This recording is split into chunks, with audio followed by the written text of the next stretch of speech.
In a desperate attempt to deliver a serious blow to Salahdin's reign, Reynald of Chatillon devised a devilish plan to snatch the body of the Prophet Muhammad ﷺ from his tomb in Medina. Red Sea. A ship carrying Muslim pilgrims were heading towards port of Rabi'ah, near Medina. As the captain of the pilgrim ship looked at the horizon, he saw something strange. 6 ships were approaching fast. As they drew nearer, the flags hoisted on the ships became clearly visible. Crusader banners. Panic ensued. Volleys of arrows came flying onto the pilgrims. They screamed with fear of their lives. Some even jumped out of the ship to save their lives. The Crusaders mounted the pilgrim ship. The slaughter started. No one was left alive on board. Disappearances of such pilgrim ships became frequent. How could this happen? The Crusaders had no direct access to the Red Sea, but this proved a little obstacle for Reynald's treachery. He ordered his engineers to make small ships in parts. The parts were carried through the Sinai Peninsula on top of the camels in secret missions to reach the Red Sea. There, the parts were assembled, and now Crusader ships were in the Red Sea. The arrival of such an unexpected threat wreaked panic in the whole region. As soon as the news reached Cairo, fleets were sent to destroy the Crusader ships. Meanwhile, the Crusaders continued with their mission and disembarked near Rabi'ah. From there, they continued inland towards Medina. The Muslim troops tracked them down and chased them through the desert. Finally, after a fierce fight, the Crusaders surrendered. They were 170 in number.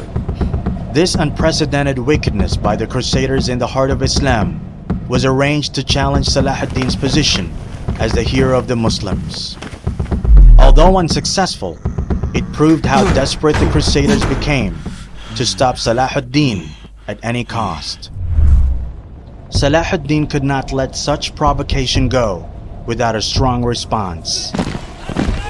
He moved his forces to Karak. Hearing this news, King Baldwin IV, although in a very terminal condition, started marching towards Karak with a huge army.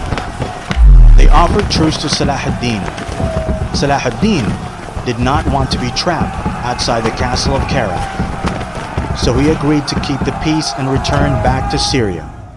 But as times passed by, the raids on the pilgrim caravans continued, and the mastermind behind the threat was no other than Reynald of Chatillon. His fort, Karak, was conveniently located near the caravan route from Syria to Mecca. Salahdin sent troops again and again to take the castle, but each time they were unsuccessful by the arrival of Crusader relief forces from Jerusalem.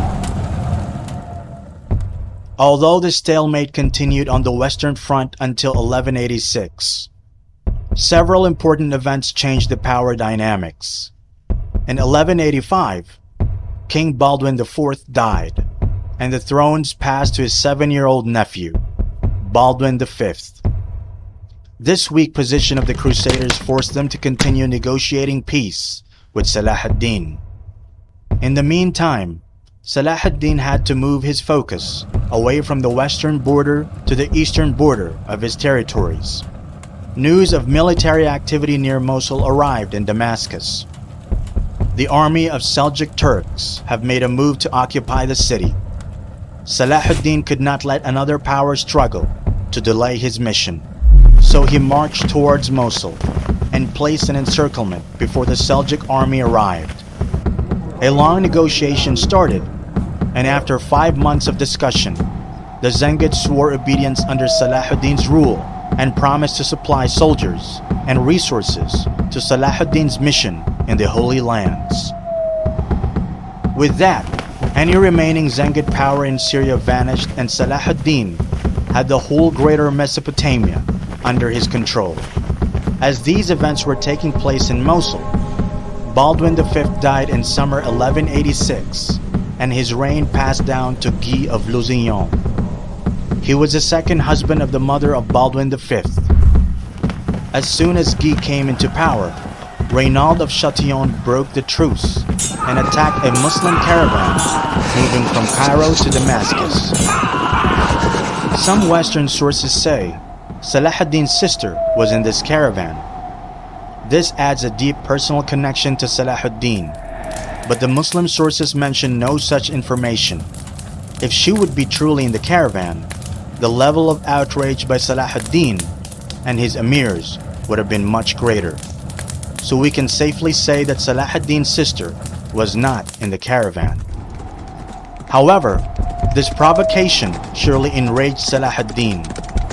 Salahdin demanded the release of all the prisoners, full compensation for the raid, and apology from Reynald, but Reynald refused. This broke Salahdin's patience. Salahdin now had absolute control of all the lands of Greater Egypt, Syria, Arabia, and Yemen. So there was nothing this time holding him back. Salahdin summoned all the emirs and all the allies for their support in his mission to retake the Holy Lands from the Crusaders. This time he would not only punish Reynald, but also fulfill his lifelong dream, freeing Jerusalem from the Crusaders, as planned. The Muslim army took their first steps in the Kingdom of Jerusalem in April of 1187.